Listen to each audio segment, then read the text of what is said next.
Selamat pagi, sahabat-sahabat petaniku. Ada yang bertanya bagaimana membuat NPK dan plus mikro. Ya, NPK plus mikro. Pertanyaannya sih masih bingung saya, tapi saya akan jelaskan baik-baik. Jadi, cara membuat NPK itu yang diutamakan adalah nitrogennya.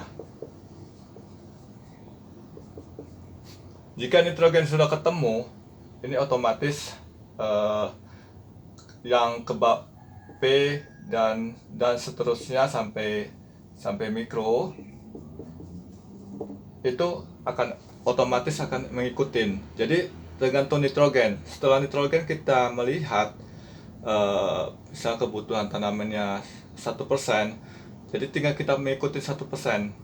Jadi tinggal P-nya akan mengikutin. Nah, jika kalian agak waktu membuat ini kekurangan P, itu ada ciri-cirinya, teman-teman.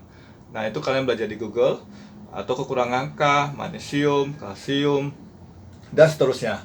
Ya, yang diutamakan untuk membuat NPK adalah nitrogen. Nah, berapakah nitrogen yang yang dibutuhkan tanaman semua seluruhannya? Itu range-nya kita semua bisa kasih range-nya ya. Itu 1% sampai 6,5%, teman-teman.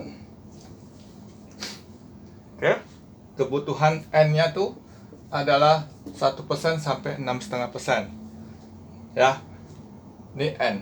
Kalau range-nya P itu kebutuhannya 0, berapa ya?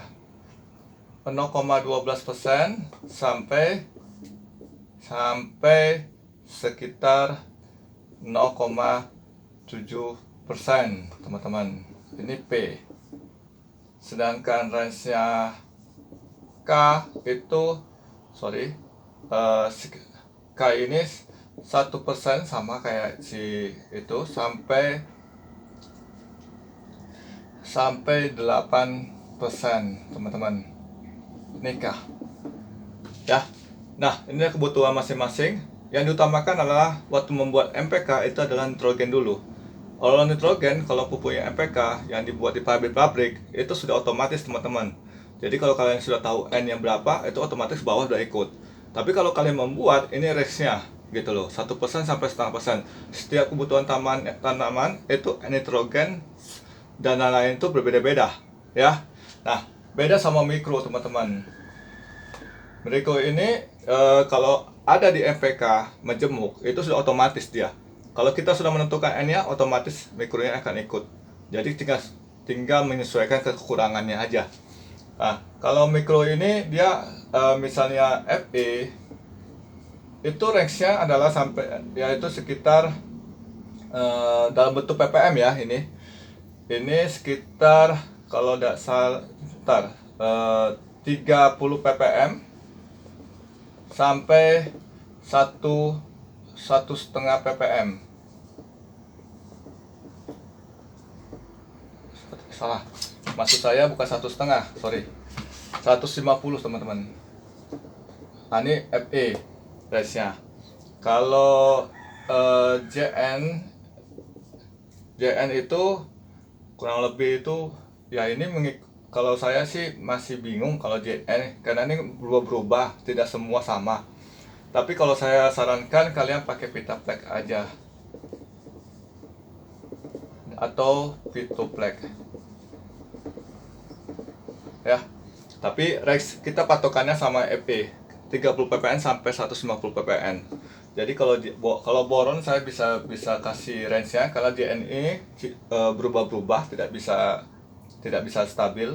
Kalau boron ini dari 0,5 ppm sorry, maksud saya 5 ppm sampai 10 ppm, teman-teman. Atau kalau dalam bentuk presentasinya dia sekitar 0,1% sampai 0,1% sampai 0,2%, teman-teman. Ya, ini kebutuhan tanamannya. Kalau yang lain ikutin aja kayak MU, terus CU 1, 2, 3, 4, 5. Satu tuh ini apa ya? Fe, Zne, boron, Mu, Cu, eh, ini seng, tembaga, mangan. Nah ini berubah-berubah teman-teman. Tapi saya sarankan kalau kalian paling pemula, kalian pakailah Peptapek aja. Kalau ini dia disesuaikan dengan kebutuhan tanaman. Patokannya di Fe yaitu 30 ppm sampai 150. Ini semua otomatis ikut sendiri teman-teman. Ya, sampai sini teman-teman. Jika ada yang bertanya silahkan bertanya. Maaf kalau saya baru bisa membalasnya karena minggu-minggu ini saya sangat sibuk sekali. Semoga ini sangat bermanfaat.